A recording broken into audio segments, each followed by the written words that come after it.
Capital, George Concalves, the head of U.S. interest rate strategy at Nomura, is still with us. So in the last segment, Paul, we were talking about bonds being pretty bulletproof in the midst of all of this. Equities have certainly seen a beating to some extent, about 3% off in the last 4 sessions, but higher for the year. So should we keep that in perspective, and what kind of technical levels are you watching right now?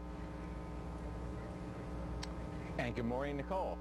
Yeah, it's so interesting. We're 4.5%ish on the S&P off of the yearly high, yet again, people have become so overly pessimistic, so bearish.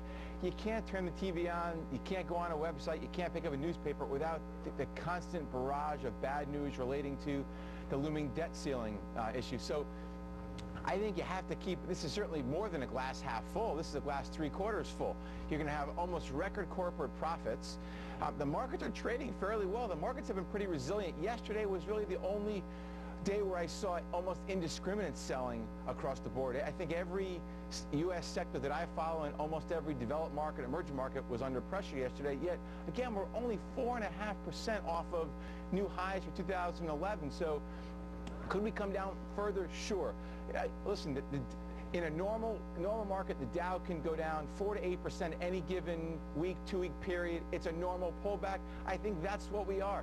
We're selling the rumor, and we're going to buy the news, just like we did with Iraq way back in 1990 and with Iraq again in 2003. Markets hate deadlines, the uncertainty. That's what we're facing now. I truly believe this is a pullback you should be buying. Hey, Paul, this is George here. What do you think about, just the fact that, stocks have benefited from the Fed's expansion of the balance sheet. Now the balance sheet is stable. Where's the reflation going to come from to keep equity values continuing from here?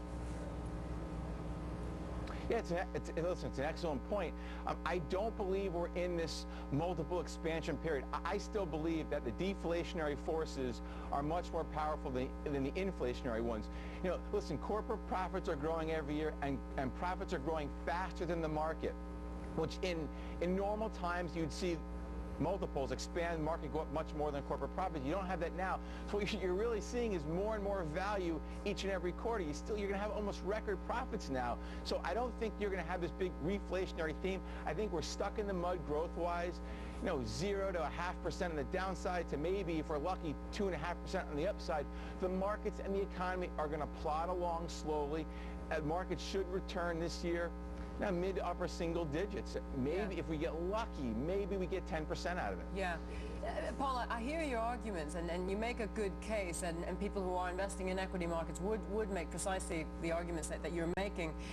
I just keep coming back to, if you're hunting for yield, why would you want to go into equities at the moment if you're looking at a jobless scenario that's going to continue, if you're looking at kind of a no-growth period also for the next 2, 3, 5, 7 years, however long the period may be? Why not search for yield somewhere else, such as, for an example, this asset reallocation to Asia, for an example, or in some of the emerging markets? Well, first of all, profit-wise, it's no better anywhere in the world than it is in the United States. So this is, if we're all in a disaster, we're in the best spot in a disaster. That's number one.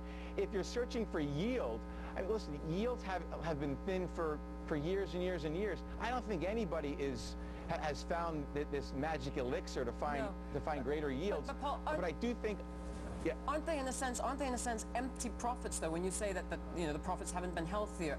I can see it. I know as well. But we're coming off a very, very low base, and also a lot of companies are just holding on to cash because they haven't known what to do with it, and it doesn't necessarily mean that there's value to be found in some of the M&A deals that are being done at the moment, for an example. It's just because people haven't known where to be putting their money, and we see that now there's a larger holding of cash, and again, the asset reallocation story also. And just look at what some of the underlying metals are doing. It doesn't make sense either to be buying up gold and silver to the extent that we have been seeing if you are looking for a global slowdown, but that is what we're seeing. It's just the traditional market forces are no longer in play.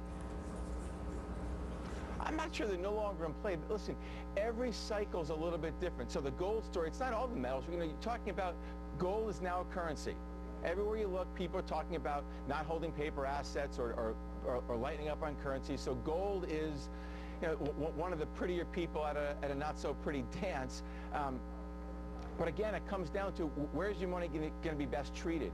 I don't think it's Asia.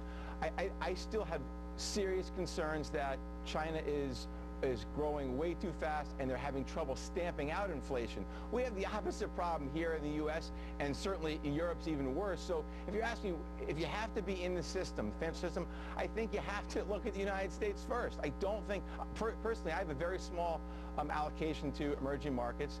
I think the risk is too great for the reward. So people need to have reasonable and rational expectations. Okay, reasonable and rational expectations when you're dealing with the pretty girl at the ugly party, the best house in a bad neighborhood, whatever analogy you want to bring, you're dealing with a trifecta of slowing growth, not only out of the United States, but out of Europe, and you're seeing it in China as well, even if they go from 10 to, say, 8%. So do you see that as an inflationary headwind, as Paul points out? I think Paul's bringing up the deflationary headwinds more than anything else. I think his points are well taken. I think what we're experiencing now is finally the benefits of diversification. I mean, for many years, we've had correlations across all markets. Now they're going to start to break down, and because of that correlation breakdown, you're going to see where value is. I think that's what's Paul's point.